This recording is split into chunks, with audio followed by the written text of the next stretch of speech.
been a long time since I've done one of these. What's up, everybody? Tello Talk Sports is here in the building today. Today is episode number 3, even though the last episode was about 4 months ago. A bunch of my old episodes recorded, never uploaded. So I came out here. I was like, I leave tomorrow. Despite wearing a Duke University shirt today, I'm going up to the University of Idaho. I'm gonna love life. I'm gonna enjoy it. But anyways, going into today, I'm gonna be talking on the last day here in my hometown, talking about the Major League Baseball. The Major League of Baseball, MLB. I became a really big fan of the MLB this last year. And it's funny because of the MLB The Show video game. I got attached to it because it came to Xbox. And I just started playing it a ton. I started paying attention more to the actual games. I was like, hey, this is a really fun sport to watch. And I mean, I'm a Red Sox fan personally, and today we're gonna have a guest on today who is a Mariners fan. And I got a lot of stuff to talk about today. Talking right now, we're about at the 110 game mark this season, and in general, this season's been very, very, very fun to watch. I have never watched this much baseball in my life until this year. Until last year. I'd say until last year's playoffs when my Red Sox made it to the ALCS. But we ain't that good this year. But let's get into it. Mainly today, what I'm talking about today is what I've been seeing from teams, what I think about teams. In general, I will say this: Aaron Judge being incredible this entire year. He better win AL MVP. Mike Trout coming back, still dealing with injuries. Shohei Ohtani being Shohei Ohtani. And a very surprising team this year that we will talk about later. All right. Well, I've enjoyed every single part of it, especially towards the All-Star area. We're going to get into it. We're going to start up with trending up and trending down, that's what it's going to be called. And we're going to talk about teams that I think are trending up and teams that are trending down. Well, kind of, but teams that I think are doing well, teams that are doing terrible at this moment. My first team I'm going to talk about, Toronto Blue Jays. They are up and they're getting there. They're top seed in the wild card. At the beginning of the season, they were kind of iffy. They were showing like not this team that we were expecting. We were expecting an amazing Toronto Blue Jays team, maybe a team that could compete for the AL East first place. And right now they are in second. By the time when I wrote this, their record has changed, but they were 57 and 45. They have changed. That record has changed though, and at this time they were 8-2 in their last 10 games. Their bats are popping. Their offense is getting it back. With Alejandro Kirk showing that he's a really good catcher. Still think he's hitting around 300 on the season. Vladimir Guerrero Jr. maybe not having the same amount of power as he did last season at this point, but he is incredible. He is doing a great job, an amazing job.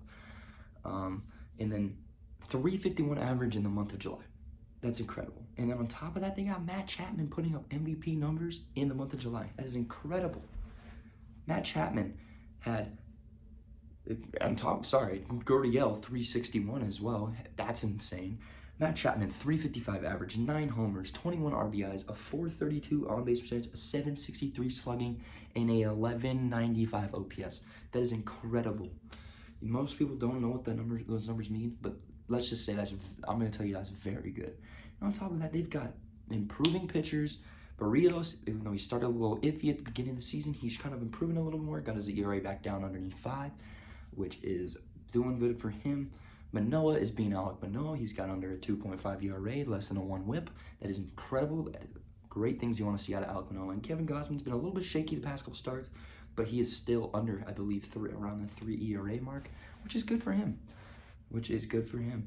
And we're going to get into these next two, but what I'm going to do actually is we're going to call up our buddy. All right.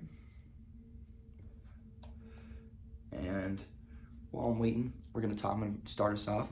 It's going to be the Atlanta Braves. Hey, there you are. Dylan. Hello. How you doing, man?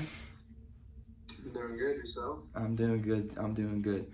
So, I just got done talking about the Toronto Blue Jays. If you want to give a little bit of thoughts on them, you can. You don't really have to. Well, I've after watching them 2 games in Seattle, and then watching them lose both those games to the Seattle Mariners, I'm not too high on their pitching staff. I would say that that lineup is it's full of guys that can contribute from top to bottom. So that's exactly what I was saying. I was just pointing out how Matt Chapman in the month of July was hitting around 350, had 9 homers, 21 RBIs. And when a guy like Matt Chapman's hitting like that, that's he's had a good month for sure. I don't know, but I and even the best players in the MLB, they're going to fail 70% of the time to 75% of the time. And so, honestly, you have to. In the playoffs, you kind of have to count on your pitching because from an offensive standpoint, your 9 guys can only do so much. Exactly. That's the best way to put it for that. And yeah, I do think the Blue Jays do need to step it up because they can't have only Alek Manoah pitching at an elite level on that team. Well, and you only get him 1 every 5 games. Exactly. So if you make it to Game 6 in a series, then great for you. But other than that, you got to have at least I would say 3 to 4 guys on you. You always have that one. You can't always have 5 aces in a lineup, but you do want to have at least 2 to 3. And I think that's what they thought they were going to have in Yusei Kikuchi when they signed him this offseason. He just has not been putting up the numbers that he was in Seattle. Thought that he would. Yeah, that's a great point. I completely forgot Yusei was on Toronto but yeah, he was an all-star with Seattle last year. Yep, and he's got an ERA this year of 5.13. That is insane to think. He's 4-6, and I remember in his last 4 outings, he went 5 innings pitched with 6 hits, 5 earned runs. Then the start before that, 4 innings, 3 hits, 2 runs. And he's only made it out of the 6th inning once this year. Wow. That is something you don't want to see. He's got no longevity because he is evidently giving up runs and base hits, almost very consistently. He's not been their guy that they thought he would be this year. And even when he was in Seattle, I was never too high on him. In 21, he had an ERA of 4.41. 2020, 5.17, and 2019 a 5.46, and he's got a 5 flat for his career. And he's 19 and 30. When they signed him to that contract, I was happy for him as a Seattle fan, but I was kind of wondering what they were doing, just because, man, I really do not think that he is. I don't think he's the ace that they wanted him to be. He's not what they thought he was going to be. Absolutely not. Well, I like your input on the Blue Jays there, but I think we're gonna head on to 2 teams that I think a lot of people are looking at now, just because some things heat up. They just recently had a series against each other, in which it was I believe a 4-1 weekend series victory. The New York Mets and the Atlanta Braves, 2 super hot teams right now. They're both the Mets, I think 71 and 39, and the Braves are 64 wins. So incredible. I'm actually a little more high on the Mets than I am the Braves with them getting DeGrom back. Oh, that's a big thing. When he's healthy, he's the best pitcher in baseball, and he's on a world of his own. And there's no one even close at the 2 spot. It's him and him alone. He's on a tier of his own. Yeah, no, nobody. The only guy that I can think comes close is Verlander, his teammate Max Scherzer. Oh yeah, well you look at the pitching staff in general for the Mets. To name it out, they have 5 pitchers with over 10 games started, and the highest ERA out of is a 3.82, and a 3.82 is still a pretty decent pitcher. It's not like it's not crazy, it's not all-star, yeah. It's not something to laugh at. But like when you got Max Scherzer on the mound with a 1.98, you've got Jacob DeGrom who finished the season last year with a 1.08 before he got hit by injury. I mean, Chris Yeah, Bassett's 3.39. I mean, Carlos Carrasco may have a 3.82 ERA, but he's 12-4 on the year, and I mean, 12-4 really wins losses doesn't really matter for pitchers, in my opinion. I completely agree. I don't think that should be a stat that anybody should look at because I mean, you look at a guy like, let's say Marco Gonzalez, who hasn't been great. I think he hasn't had a quality start in a week or so, but you look at his win loss, and I think, oh man, he's, you know, let me look. I couldn't say it exactly. Yeah, so he is 7-11 with a 3.98 ERA, but he also, you know, and I mean, I've been watching so many of their games this year. He is just like, he's like 2 games away from having, like, you know, a sub-3 ERA where there are just some games where he gets shelled. And, I mean, that's just going to happen. So, I mean, I don't know. I think that's just, like, that's kind of what I'm talking about. Like, Yeah. You can't look at that record just because sometimes, you know, pitchers get shelled. That happens. Sometimes It's not your day. The big thing that I like to compare it to is, I mean, hell, look at Jacob deGrom his whole career. He's been a guy around 10-9, 9-10, 11-9, around that same win-loss mark. But he's arguably the best pitcher ever, probably the best pitcher I've seen in my generation. You can give up 1 run, but if your guys don't even put up any, you know, if they don't put up any runs, then you know that is what it is. You can't really do anything about that. But other than that pitching stat, I mean, you got to also look into the bullpen with Edwin Diaz. Like, he's looking like Seattle Edwin Diaz again. That's what I'm seeing from him. That one breaks my heart. That one does break your heart. It must break your heart to see him doing that well. Yeah, no, to see him and, you know, on the other side of the United States, that one hurts for sure. But you know what? I mean, I would say since Josh Hader's downfall earlier this year, I would say he has been the best closer in baseball. Yeah, I would agree with that. Going into the second half, so I could agree with that. Now, the guy that I could say is up there, I wouldn't consider him as a full-on closer, is Ryan Helsley, because he does kind of split saved opportunities with Giovanni Gallegos. And you know, I'm a little bit of a Ryan Helsley fan because of MLB The Show, but we know. Oh yeah, we all already know. But it just like on top of that, all the pitching in New York, they've got a pretty good offense as well. Like, you look at I look at a lot of their lineup. I mean, Francisco Lindor, even though he's not Francisco Lindor from the when he was on Cleveland, he's still hitting at a 268, which isn't awful for him right now. He's got 19 homers, 77 RBIs, and 802 OPS, which isn't the greatest, but obviously like that's still pretty good. 802 is still pretty good especially for a shortstop position. And obviously I can't forget about Pete Alonso, who almost has 100 RBIs on the year. 29 home runs, and I mean, he's hitting 280. Like, it's Well, talking about New York, looks like the Yankees may have just lost their designated hitter Matt Carpenter for the remainder of the year. No, really? They just announced that he fractured his left foot after fouling a pitch off into his foot. Yeah, Matt Carpenter exits with foot fracture. Yeah. Sounds like somebody that we might have known, Cameron Young. Cameron, hey, he's been a guest on the show twice. Funny. Shout out Cameron for breaking his foot at practice. Yeah. Oh, dude, that was quite the practice.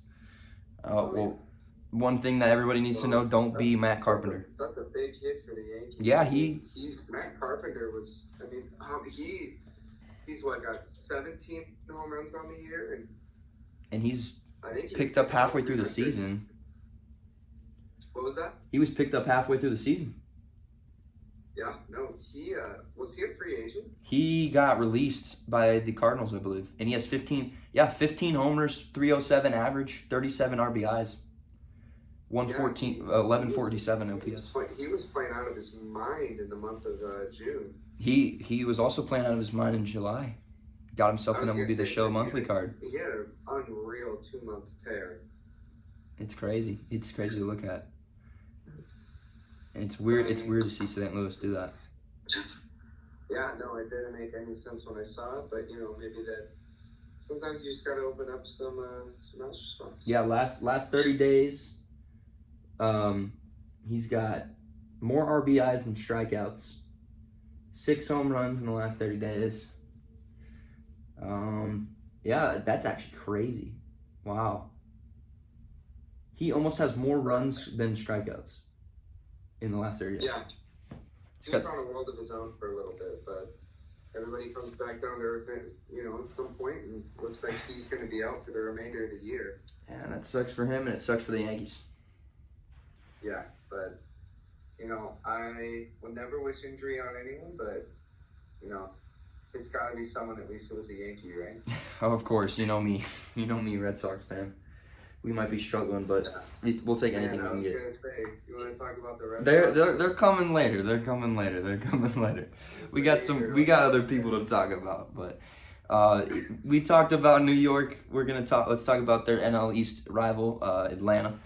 I've got something to say. I think them and New York are two people kind of looking LA in the face, the offensive and pitching juggernaut of the Dodgers, looking them right in the eye and saying, "We're not afraid of you. We're gonna come and contend against you, and we're gonna beat you." That's what they're saying. I mean, you look at the Braves; they've had breakout seasons, incredible seasons from players like Max Fried, Dansby Swanson, Austin Riley, showing he's a top 5 third baseman in the league. Obviously 5, because the other 4 are on a league of their own, in my opinion. And I mean, seeing guys like Spencer Strider come up, a rookie like him, Michael Harris come out, return of Acuna Jr., and this team is just, unfortunately they lost Ozzie Albies earlier in the year. I don't think he is coming back. He might be coming back, but losing him wasn't really that big for them because they've got incredible play. And I mean, you look at it, Matt Olson, he had a little bit of a shaky start. He's still not doing what he was last year, but he's still got 21 home runs on the year, which is still really good for Matt. It's still pretty good. Marcell Ozuna is their DH, and then William Contreras. How can I forget about Wilson Contreras' little brother, who was on a tear towards the beginning of the year, but he's starting to come back to life. But yeah, the Braves, in my opinion, are a very, very good team. It's surprising you don't see very many teams lose a player of high caliber like Freddie Freeman and be even better, because they have a better record than they did. And that's just crazy to see for me. And do you got anything to say about the Braves?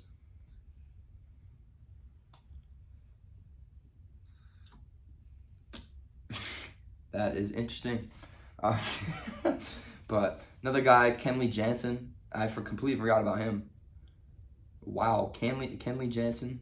Okay, we're having a little bit of a call mess up. All right, I'll get back on there. But Kenley Jansen, 24 saves on the year. It's incredible. But it's kind of crazy to see that. And while we are getting back on here, I'll keep on talking about the Braves. But as I said, Kenley Jansen, they got AJ Minter, Tyler Mastek. I believe, did they pick up another? I think they might have picked up another person in their bullpen. Obviously, they got Colin McHugh. How can I forget? I mean, he's not had a great season, but Charlie Morton, Kyle Wright. This team is incredible to look at it. It's incredible. Seeing a team like this. Will Smith, the pitcher, not the guy that hit Chris Rock. A little bit of technical difficulty there. Yeah, just a little bit of technical difficulties. I was making sure I get stuff talking. I was just talking about while I was trying to get you reconnected. I was talking about if you had anything to say about the Braves, and then I also talked about their bullpen, Kenley Jansen and whatnot. I just don't think you could hear me. I could not hear you. I was saying it is kind of mind-boggling how they can lose their best player and then turn around and put up a season that looks like it.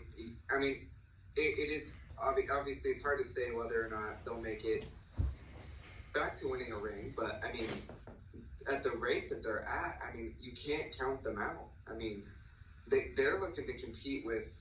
I mean, they can compete with anybody in the league, if you ask me.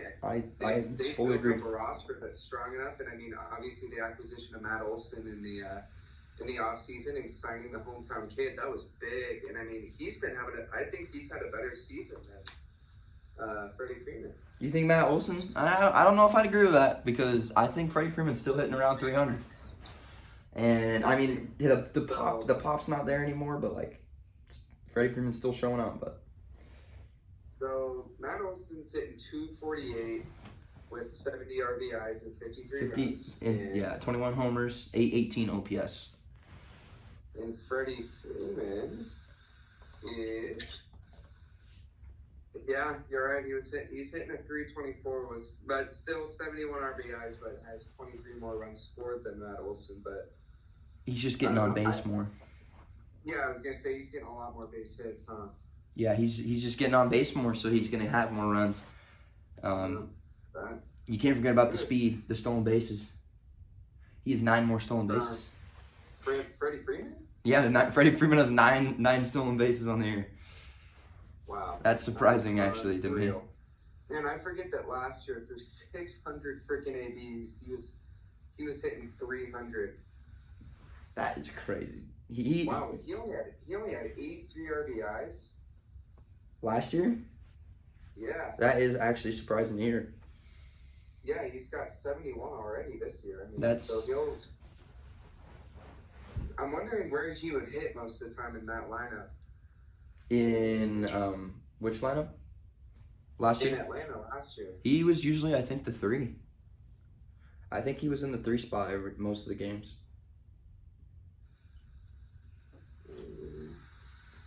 Because I know, Acuna didn't play last year, but he would have been their leadoff last year. I think it was Albies. Albies was their leadoff last season. Maybe it was. He hit second. Maybe he hit second, and Austin Riley was third. I was gonna say, I think Austin Riley was third, and then who would have bat fourth for that team? Jorge Soler. Soler. It would have definitely been Soler. I think Soler in the World Series hit third though. Because I mean, he went on a tear in the World Series, but. Yeah, I was gonna say wow. Well, and I think one of the best things, I mean, obviously as a Houston Astros, hater. I even be sick even talking about him. I mean, I'll never forget watching Soler, him to that moonshot over the tracks. I mean, that was he sent that to space. Hater. I mean, that's unforgettable. You heard at NASA, Houston, we have a problem. That's what happened when he hit that ball. That's crazy. It was crazy. Yeah, no, that was a good game to watch for sure. And I mean, watching the Braves beat the Astros just made it even better. So it made my day, made my year. Actually, I was gonna say, if the Mariners can't win it, then might as well not at least not be the Astros. At least not be the Astros. But I'm glad it happened because I don't want to see them win another World Series. Well, at least it wasn't the Red Sox either. Okay. All right. Well, we're gonna move on to another team. I think you know this team quite well. I just have a hunch, but let's talk about Mr. Julio Rodriguez and the Seattle Mariners. Oh my gosh, this team is showing out. I mean, they had a pretty bad start to the year. Would you say? That was I would pretty agree. gross. They've been a bit slow in the second half as well. Like tonight, they lost to the Yankees 8-3. 8-3. Okay. Yep. So, but I mean, hey, that's coming off of they and I was in the Bronx for this series, and I watched them win that series 2-1. And that is huge. I mean, I feel like that just kind of proves that they can, compete with even the best teams in the league. And and they did that without Julio Rodriguez.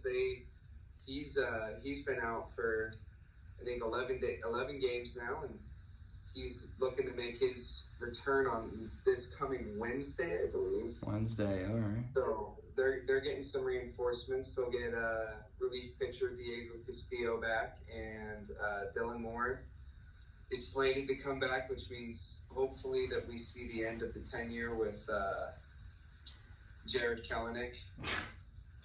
Man, that poor kid is wound up so tight that he's definitely been the biggest disappointment coming from what we talked about earlier, that Edwin Diaz trade. Yeah. We thought he was. Jared Kelenic is what we thought Julio Rodriguez. Like, we thought Julio Rodriguez is what we thought Jared Kelenic was going to be. Yeah, exactly. And I mean, granted, we've been, very spoiled getting to watch Julio Rodriguez play this year. And I mean, watching him hit 81 home runs in the home run derby. And still losing somehow, which is weird. Yeah, and still losing to, Juan Soto. The newly acquired Padre. Yeah, new Padre. Speaking of acquisitions, I mean, let's talk about that Luis Castillo trade. That is true. That is true. Down the stretch. I mean, one thing that is kind of upsetting as a Mariners fan is I believe they did have Noelvi Marte in that trade. I believe. They did, yes. So and, that's a little upset to lose that high prospect. But I mean, for a guy like Luis Castillo, who was a diamond in the rough in Cincinnati. It's good to bring a guy like that into your rotation with Robbie Ray, who's been kind of limiting those shaky looking starts. Logan Gilbert, who at the beginning of the season was incredible, still pitching very good, above expectations in my opinion. Guys at George Kirby, who's been 3.4 ERA, which is it's not awful. I mean, that's something you would like to see, but he's been on a pitch count, yeah. As he's only started 15 games this year, but as you're saying, yeah. And I mean, going back to the whole thing with maybe you saying that maybe they might have overpaid for him. Well, and you have to think about it as Noelvi Marte is a shortstop, and they just drafted, future star prospect Cole Young. And they also just re-signed J.P. Crawford to a 5-year contract. And so when you're looking at it from, a Mariners perspective, when you've been kept out of the playoffs for 21 years, sometimes you just have to put your foot down and stop prospect hugging and just say, you know what, it's time to win some games. It's time. If we got to give up some of our future prospects, then so be it. But I mean, like I said, they're prospects. They have no MLB time. They have no service time. And, Luis Castillo, he's been talked about as the dark horse Cy Young. I mean, he did have a little bit of a shaky start for his first start as a Mariner, I believe. No, I believe he actually pitched very well. Really? I thought he didn't, but I may be mistaken. He went 6.2, 5 hits, 3 runs. Okay. So that's not awful. Not great, but I mean, the ERA doesn't look good, but that's still not. That's 6 2/3. You said that's still going a long while. It means the team's got trust in him. Yeah, no, I sat down and I got to watch that game in its entirety, and he came over 4-4 from the Reds with a 2.86. So I mean, man, yeah, I'm very high on that trade, and yeah, we had to give up quite a bit, but sometimes that's just what you got to do. I mean, the Mariners are in a great position to win, especially to make the playoffs, maybe even as the first wild card, because after this series with the Yankees that ends on Wednesday, we don't play a team that's above 500. So, for the last 40-game stretch, it's looking like a cakewalk. That's something you'd love to see as a team like the Mariners, although they can't secure the AL West spot because, I mean, the Astros are half a game behind the Yankees for first place in the American League. Like, obviously they're not going to get that AL West spot unless the Astros just absolutely go absolutely terrible. They become the trash cans that they were banging on and become garbage. That's not going to happen with guys like Altuve, Kyle Tucker. Those guys are all studs. And I mean, second place Rookie of the Year Mr. Runner-up Jeremy Pena on that squad. Yeah. Obviously getting second. Yeah, no, he. No matter, I don't think it'll matter. Even if Julio is out for another week, I still think that he's he's pretty much locked that up unless he somehow goes out for the rest of the year. I think he's pretty much got Rookie of the Year on lock. Oh yeah. Julio's just been a man in a league of his own when it comes to rookies. Yeah, no, he's been unbelievable. Got to talk to him a little bit in New York. Yeah.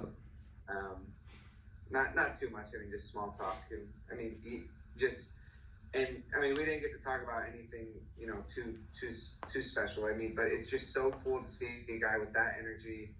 It doesn't happen. It might be too soon to say, but he could be a generational talent. I don't think it's, honestly, it is probably too soon to say, but I would say the same thing. If someone asked me about Julio, I would say that man is generational talent, because he's got every single skill.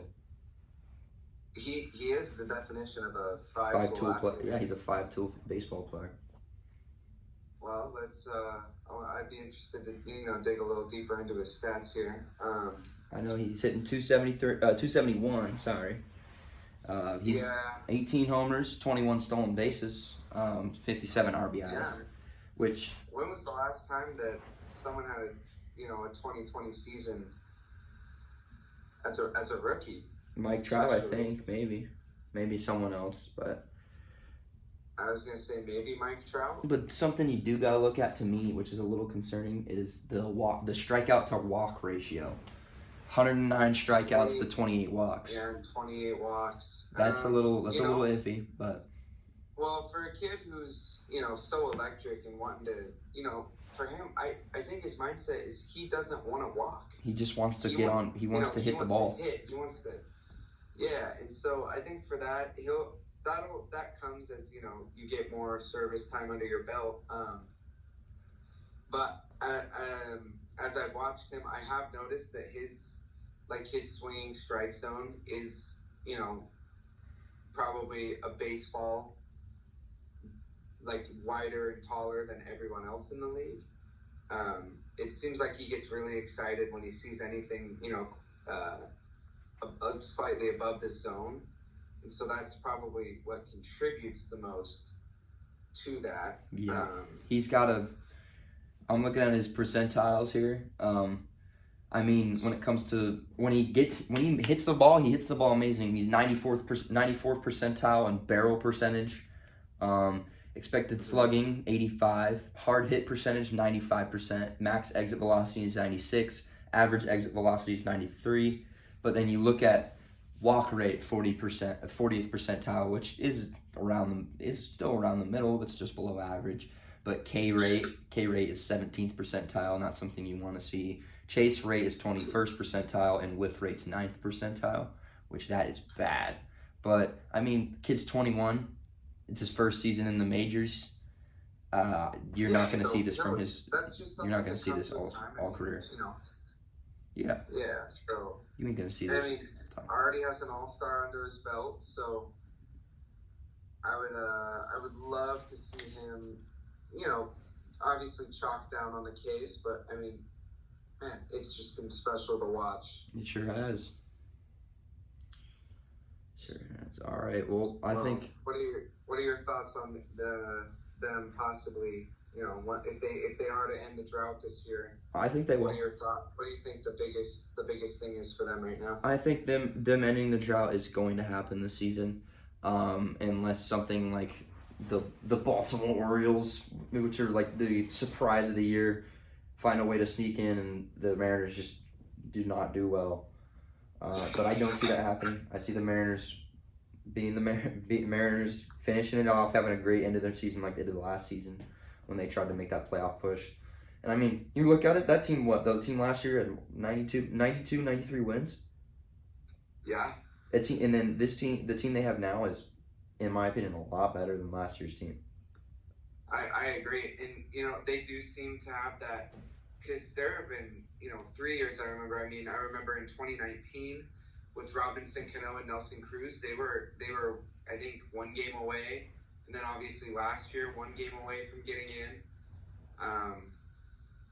And so it does seem like down the stretch they really, there's something that happens in the month of September that they're unstoppable. And so Yeah. I don't know what happens, but I'm excited to see if they can eclipse the 90-win mark again this year. Oh yeah, I think they should. I think they can. I mean, honestly, they should. Although they are 59-51, so they've got 52 more games. So they'd have to win 31 games. 31 of those 52. 50. I think they could do that. Oh yeah. They could 100% go 31-21 for the end of the season. Yeah. No,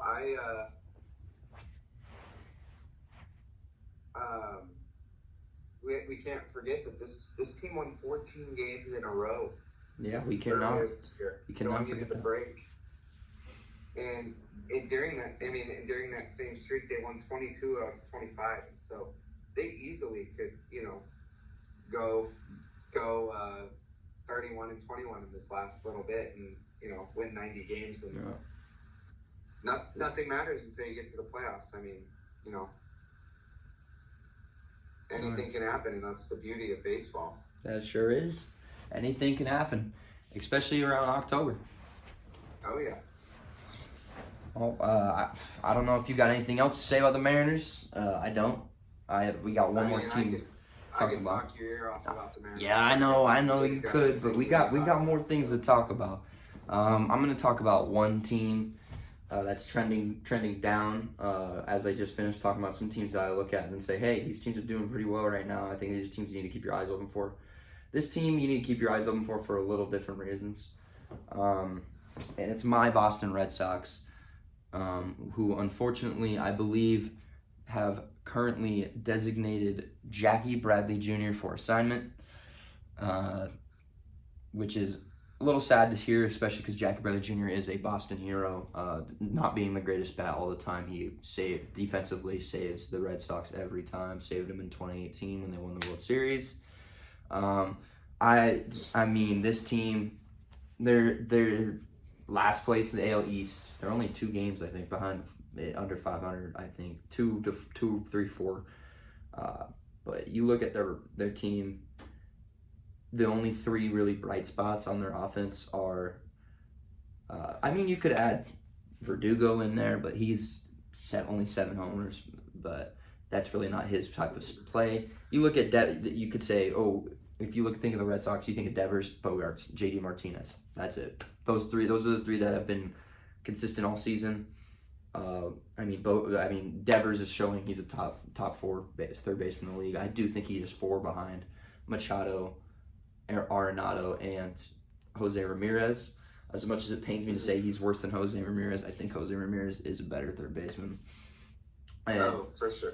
But he's MVP type numbers. I'm surprised they didn't move either of those 3.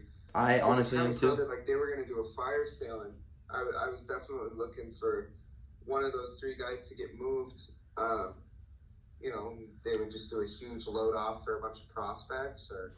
I'm being completely honest. Obviously, what they've got going is not working, and losing Chris Sale in his first start back to a comebacker that breaks his pinky. I mean, that they've just had the worst luck this year. Terrible luck. But I would say, I was hoping, as much as everybody dreams of having players like this guy, but I was hoping they would have traded Bogarts and found a way and some other stuff to get Juan Soto. I mean. Yeah, I don't know if that would have made sense for them if they're, they aren't. What's their record and where's their standing? They are last in the AL East. They are only about, I think they're like 6 games behind. They are 54 and 56, so they are 2 games under 500, and they are 5 games behind. 5 games behind Seattle for the wild card. They're 5 games behind the wild card. Yeah, so. Yeah, well, and actually, I'm sorry, I lied to you. The Mariners, that game was not actually over. It's bottom 9, 2 outs, 9-4, Seattle losing at home. So that one's, you can chalk that one up as done. 59 and 52, so. 59-52 for the Mariners. And it looks like Adam Frazier just grounded out, and that will do it.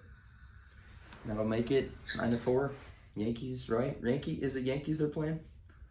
Yep, Yankees 9, Seattle 4. All right. Ball game. Yeah. Well, we're gonna go back to the Red Sox though. Yeah. So I can talk about this one guy in particular, who everybody was like, I don't know, is he gonna translate to a different ballpark other than Coors? Trevor Story. I mean, you got to put that into effect, the Coors effect. I mean, his average is not what is pretty gross in my opinion, with a 221 average.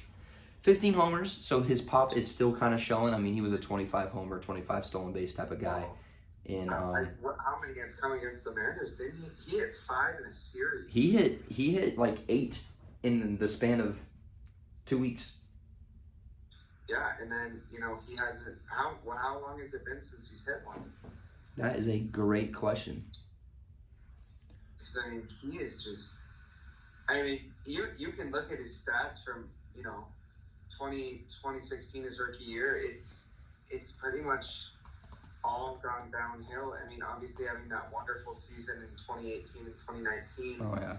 But I mean, you look at his stats, and it's all downhill from there. And so when Boston, when there was the signing sweepstakes for Story and Chris Bryant, I still think that the Rockies overpaid Chris Bryant by a long shot. They did, but I think he's doing pretty well, actually.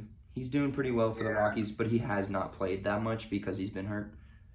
Yeah, but the Boston getting Trevor Story, I was really excited to see what he could do, going to what I thought would be a winning ball club, because I thought he was kind of sauntering out his career in Colorado, but when he went to Boston, I was like, oh man, they got the winning culture.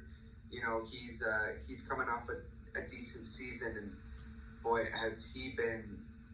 I mean, you can't really say he's been nothing more than a letdown.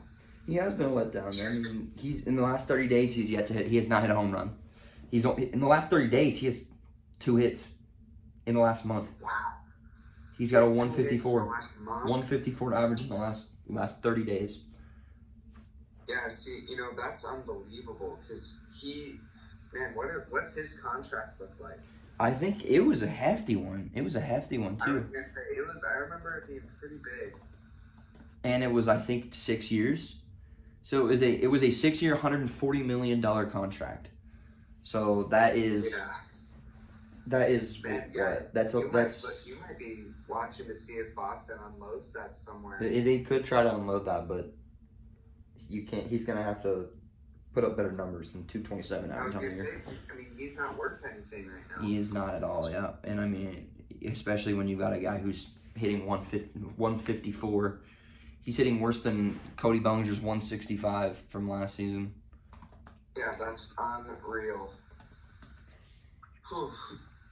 That is something else. I mean, you can't ever count out his defensive ability. He is good in the field. He's got a good glove. Yep, he's got the glove. And I mean, hey, we can talk about newly acquired first baseman. Not something I want to really celebrate about, but Eric Hosmer being traded to the Red Sox. That whole situation cracks me up. How it does. He refused to be traded to the Nationals. He's like, I'm not. You ain't doing it. I mean, imagine being a Padres fan and hearing, the reports are getting Juan Soto, and then Eric Hosmer uses his no trade clause, and basically just gives a middle finger to the Padres and goes and does his own thing and heads over to Boston. Yeah. I mean, I don't know if that's really anything to get too excited for as a Red Sox It's fan. not at all, because he sucks defensively and offensively. Yeah, I was gonna say, I know he's pretty horrible in the field, and I'm not gonna lie. I mean, the Red Sox just haven't been the same after they won the World Series. I just think they've been on a steady decline. That's fair. Very fair. I mean, not as bad as the Nationals, but it's up there. Oh, okay, that's a little far there, man. That's a little far. I mean, let's Rating be this to the honest. Nats. Like, you guys are falling off, and I think that's bad. Because Boston has been obviously long known for their winning culture. That's true. I mean, they did make it to Haven't been around ALCS for last so year. long. And it is kind of a bummer to see them. And I've got tons of buddies who are Red Sox fans, including you. And Yeah. so I've actually, I've come around to liking the Red Sox a little bit, and it has been kind of a bummer to see them saunter out this year. And I feel like every day I'm just watching them get, It's a lot of bad losses news. handed to them. I mean, like, they lost 28-5 to the Blue Jays. It's a lot of bad runs. A lot of bad news, not enough good news. That's what it is. Yeah, no, and I mean, I don't know who that center fielder was. That was Jared Duran. Oh my goodness, what is his deal? I feel like every day I'm watching another highlight of him. Losing a ball in the sun or just dropping a ball straight up. Yeah. But I mean, also when the Red Sox, I'd say their main problem isn't their offense, it's definitely their pitching. Because, I mean, you look at the rotation, they've got Nick Pivetta, 4.5 ERA. Nathan Eovaldi, who's supposed to be their ace without Chris Sale, 4.2 ERA. Rich Hill, why on earth is Rich Hill a starting pitcher on the Boston Red Sox? 4.5 ERA. Michael Wacha is the only decent pitcher who's only pitched 13 games. 2.69 ERA. Like, he's doing good. But, like, down the list, 4.68 ERA. Garrett Whitlock, who has switched between being a starter and a reliever this year, has got a 3.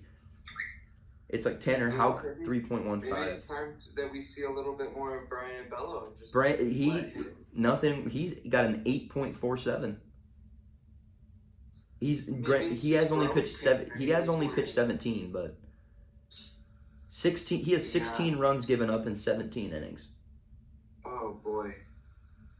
Like, that's saying something. I was really high going into the season on the Red Sox, and I was like looking at their team at the beginning of the year. I was like, hey, they might be able to compete with the Yankees. I thought the same thing. I was, couldn't have been more wrong. I'm sorry, but they have been. I mean, statistically, out of the teams that we thought would be good coming into the season, I think they've been the biggest letdown this year. I would 100% agree. The Red Sox are the biggest. I'd say the biggest surprise this season is the Orioles, and the biggest letdown is the Red Sox. Absolutely, and the Orioles have been red hot. And boy, they're on the Mariners' trail. I'll tell you that much. They're half game, 1.5 games behind. They just beat Toronto today. Yeah,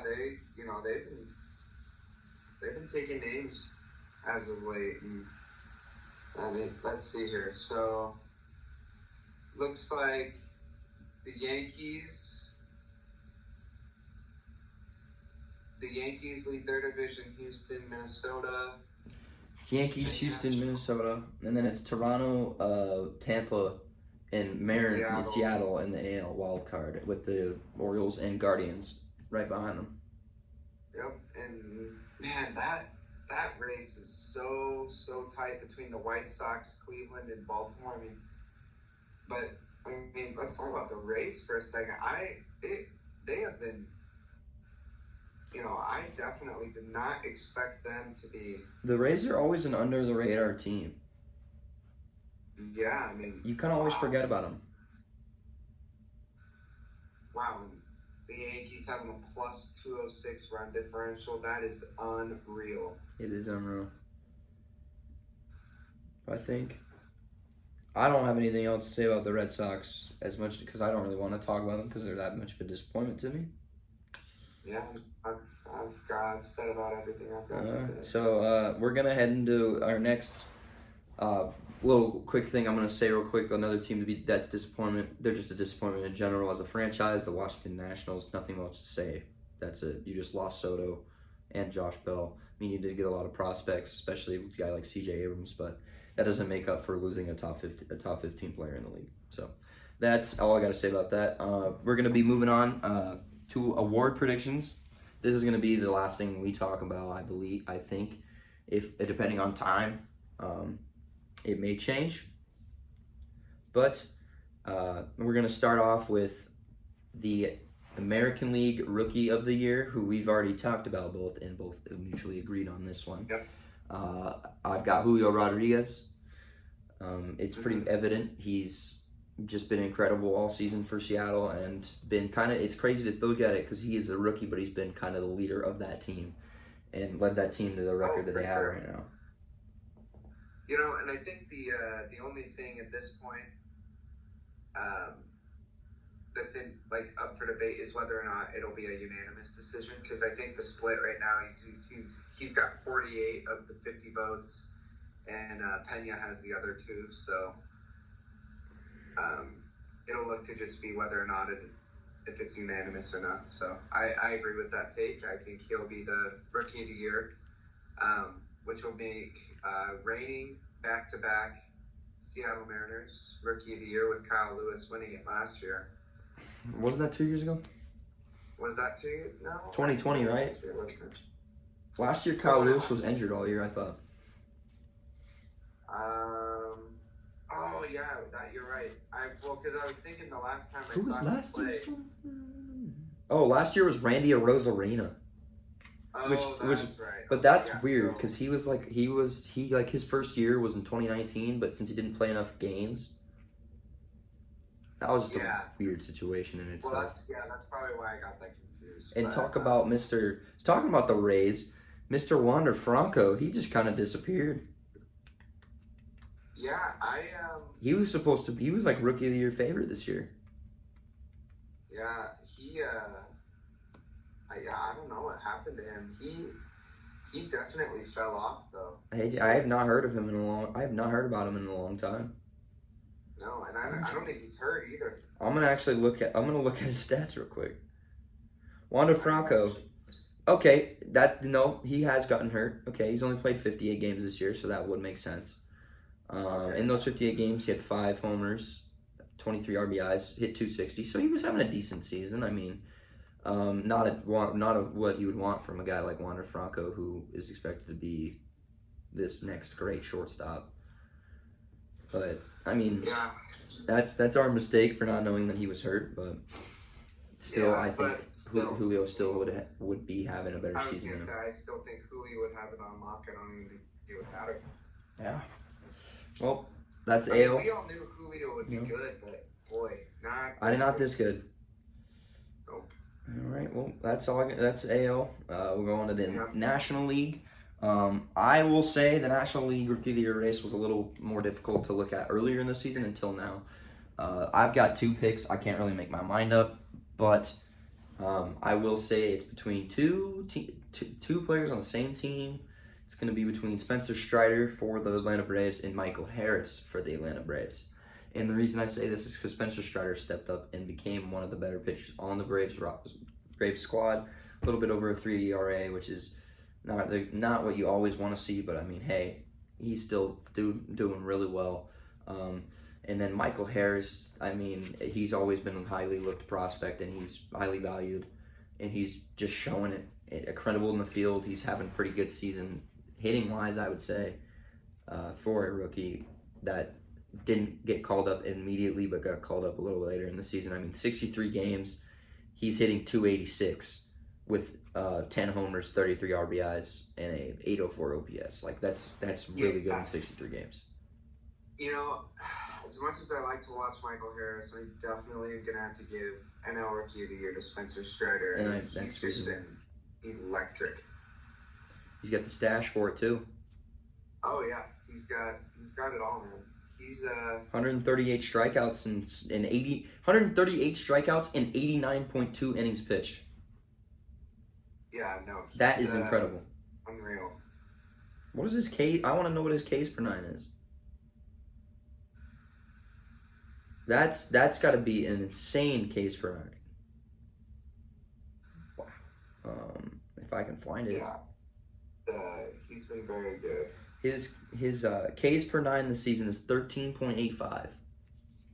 Yeah, that's crazy. So yeah, I think I give him the upper edge. I mean, if you have a 13.85 Ks per 9 3.41 walks per nine, but like a .5 homers per nine, 6 hits per nine. That's just a 4.06 K to a walk ratio.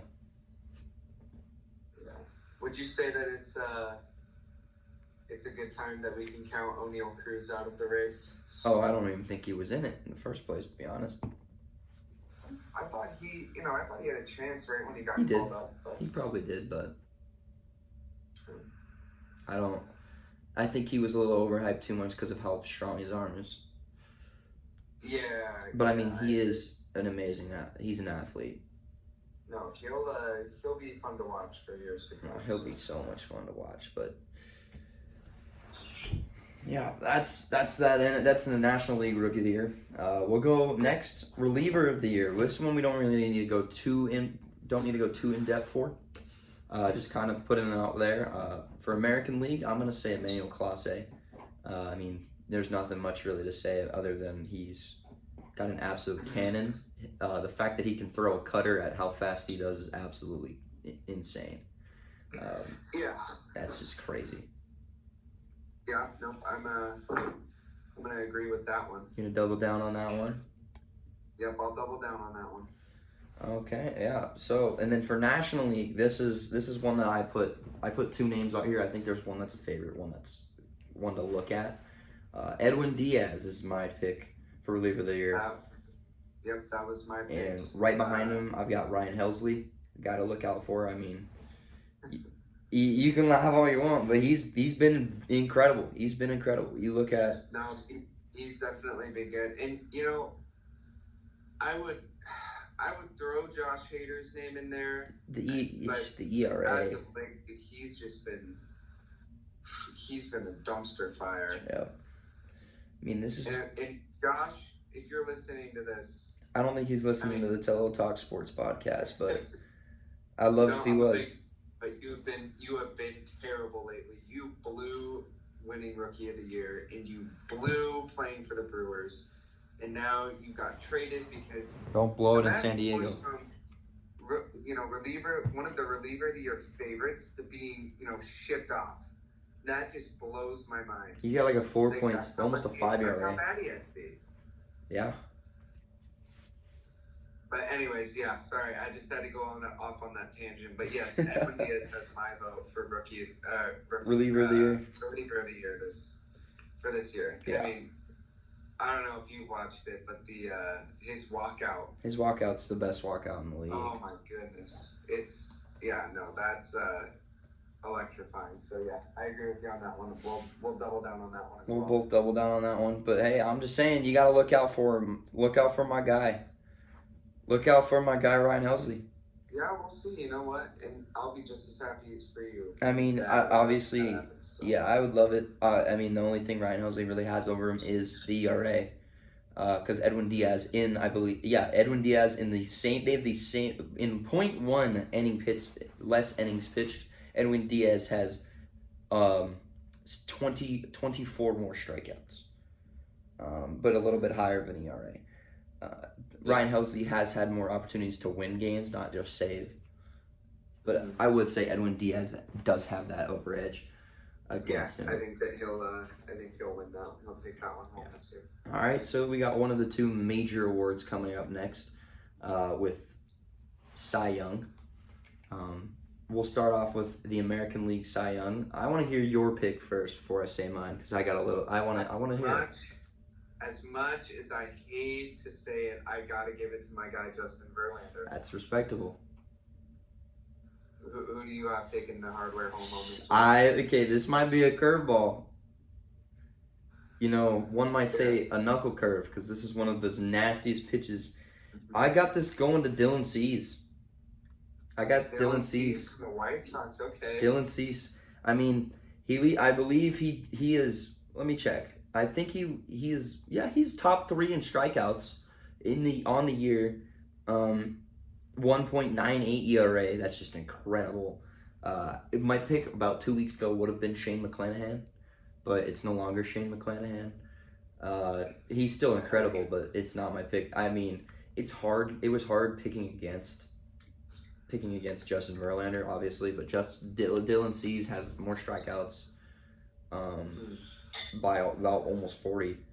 And he has less innings pitched, and they have very similar ERAs. I know Verlander's on the more successful team. I just think Dylan Cease is the best starting pitcher in the American League right now. Yeah, you know, and that would have been my second choice, but just what Verlander is doing at the age of 39, I mean, it's very true. It is pretty crazy to see what he's doing this year. So that's a very fair point. Very fair point there. Okay, so we're gonna go into National League Cy Young. Would you like to go first again? Yeah, you know what? I'm really, really, really divided on this one. You know, I want to say Sandy Alcantara, but I just can't get over the season that Corbin Burns is having this year. Yeah. Yep, that's a good point. That's a very good point. Leading the league in strikeouts. Yep. It's Corbin Burns. Dylan Cease, Corbin Burns, strikeout guys. Cy Young winners. No, and I'm gonna have to give it to Corbin Burns on this one. I think that he's having a Cy Young year. There's really nothing else that you can say about it. I'm gonna double down with you on that. Corbin Burns. And say Corbin ran out. One guy I will never say is Tony Gonsolin. It's because he may have a 2.3. He may be 13-1. But Tony Gonsolin is not a Cy Young winner. If anybody thinks he's a Cy Young winner, look at the stats. Look at the other people's seasons. Sandy Alcantara and Corbin Burns, and hell, even Julio Urias, I think, has a better shot. Yeah, I would agree. So hold on, let's Max Fried too has a better shot. Let's read before we move on. Let's recap here. So, Rookie of the Year, we've got. I'm writing these down so we can look at the end of the year and maybe even have like a recap episode of what we were saying here. Oh, we will. Okay, so we've both got Julio Rodriguez AL Rookie of the Year, and then Spencer Strider NL. Julio times 2, and then Spencer Strider. You said who? Spencer Strider. Yeah, we doubled down on Strider. Yep. Okay. And then reliever of the year, I said Class A. Okay. I believe you might have doubled down on Class A with me for AL. I think I did. Yes. Yes. And but you know what?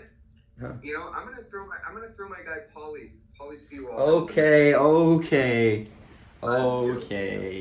Yeah, that's what I thought. All right. AL, we got Class A times 2. Manuel Class A. Spacing the name. Manuel Class A. Class A. And then times 2, and then NL was Edwin Diaz. Edwin. Yeah. Okay. And then we had Cy Young. You had Verlander. I had Cease. AL.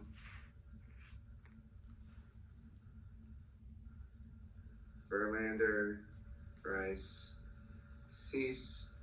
And then we both doubled down NL on Corbin Burns. Yep.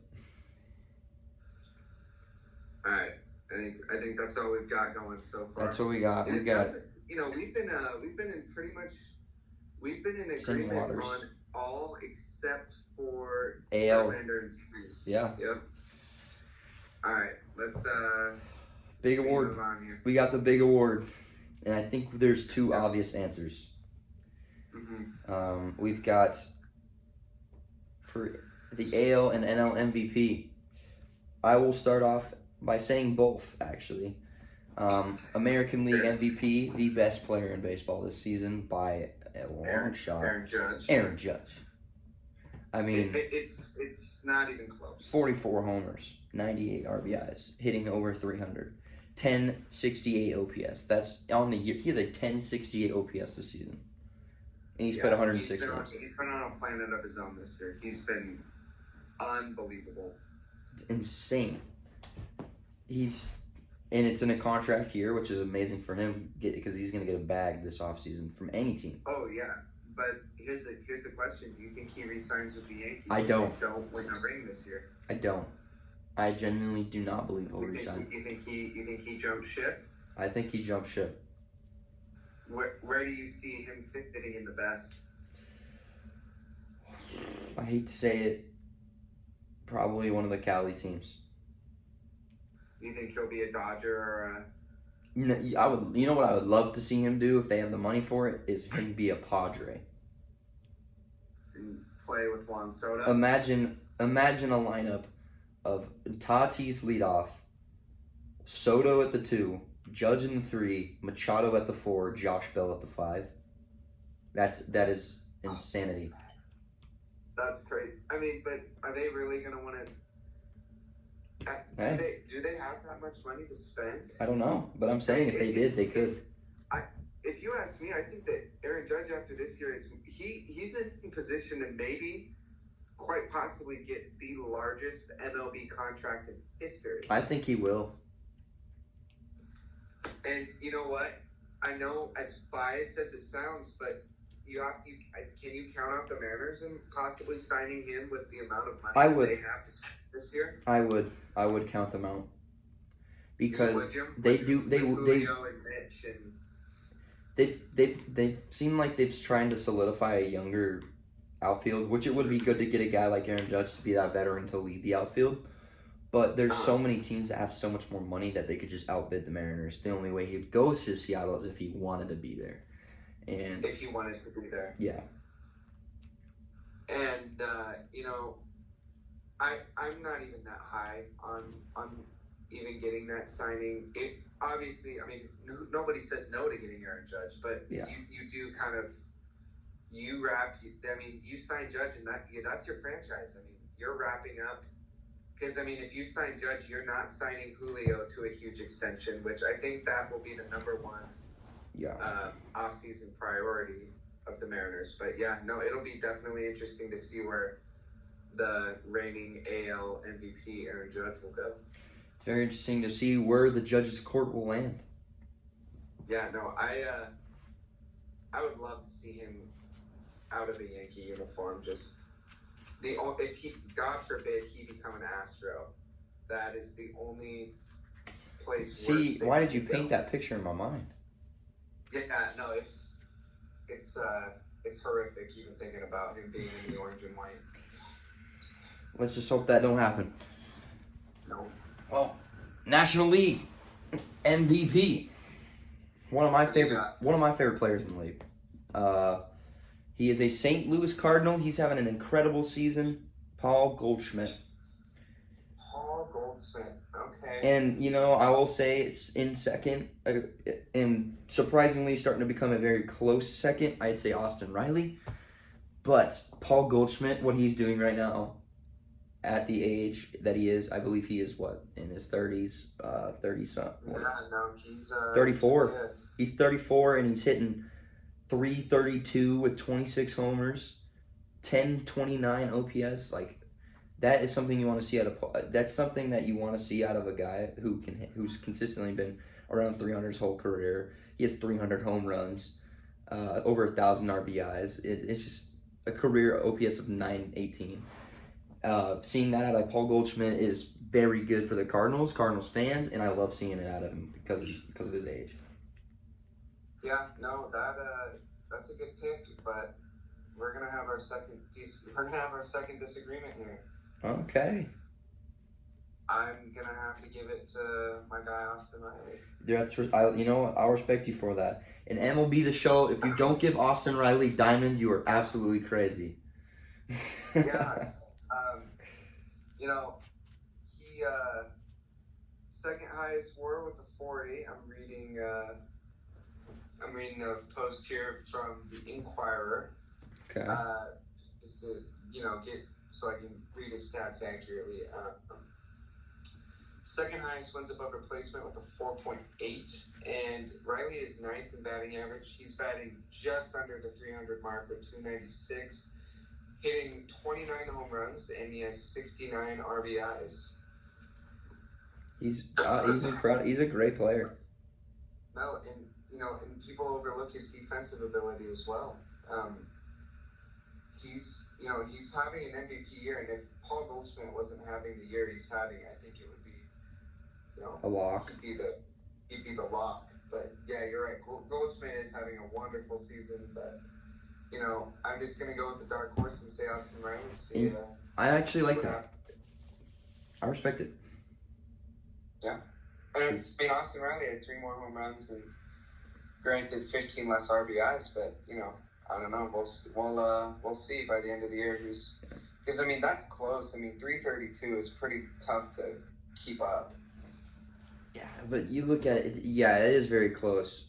And I mean, I'm looking at Austin Riley's advanced stat like percentile rankings, average exit velocity, max exit velocity, hard hit percentage, expected slugging, expected batting average, expected WOBA, and a barrel rate is all 90 plus. Yeah, no, they're. Now his outs above average is pretty low, but that doesn't mean he doesn't make. That doesn't mean he makes terrible plays in the outfield. Although it is a -9 this year. He does. Not in the outfield, the third base. What am I saying? But out in the field, I meant. He's still doing. He's seen a lot more plays this year. He's still doing what he's still doing better than what you expect him to do. Because he's not known for defense, and he's only 25. I would say he's probably the most overlooked player in the MLB. Nobody's talking about Austin Riley. Yeah, I have not heard much about Austin Riley. I think they should be, though. I think that he'll be definitely someone to keep our eyes on for years to come. So I mean, he's had 30 homers, I think, almost every year he's played. The last 2 years, but I mean, 30 homers last year. Nobody really noticed him. Last year he was a top 5 candidate in my opinion. 33 homers, 107 RBIs, 303 average last season. I agree. I think that he's. I don't know how he's not talked about more often. Definitely should be. 29 homers from a guy like him is pretty good. Yeah, I guess it'll be fun to see how these picks shake out. These picks shake out. I sent you a screenshot with those, so we can go back and we can look at those. Okay, we can look at those. Your podcast episode. All right. Well, I'm looking at the time. It's getting a little late in real life. But it's getting long on this. About 73 minutes in. We could go for a little bit more, but I think it's gonna be a little long because the last thing is gonna take a while. We could talk about that a different day. But I probably gotta go get some rest. I got a long drive tomorrow. Are you heading up tomorrow? Yeah. What time are you taking off at? Probably sometime early-ish in the morning, not too early. So I don't know. Yeah, I'll probably miss you then, but best of luck, man. I'll miss you too, man. Have fun up there. I appreciate that. Yeah, you'll have a good time. Hey, I'll let you know when I'm coming back down. Yeah, sounds good. Let me know. Yeah, well, hey, I appreciate you coming and hopping on here and talking about the whole thing. I know I was supposed to have you originally only just for the Mariners because I thought I was going to have some other people talk about other teams. It's been fun. It has been. We'll actually have to do this again. So. Oh, we will. We'll do this multiple times. Alright, sounds good, man. Alright, man. Well, you take care, Dylan, and I'm just going to close down this podcast, alright? Yep, yeah, thank you, man. Thanks for having me on. See you, man. Alright, well, that's all me and Dylan got to say today. Hope y'all enjoyed. Whether it's here in my town or it's up in Moscow, you will be getting more episodes more often. I apologize for that big break that I had, but I hope you enjoyed this one. I definitely did. Talking to Dylan, I was only gonna have him on for about 10, 15 minutes. I ended up having him on for almost 74 minutes, but I loved it. I loved bringing this back in and putting this back in the rotation, and I hope y'all enjoyed it too. If you stay to the end, I'll be updating everybody on my social medias, Tello Sports, and that's really all I got to say. Appreciate y'all for watching. Let me know if what else you want to hear, and I know I'm gonna be talking about the MLB a lot because that's the season, and of course the NFL is coming up, so definitely talk about the NFL. And well, yeah, that's all I gotta say. Peace.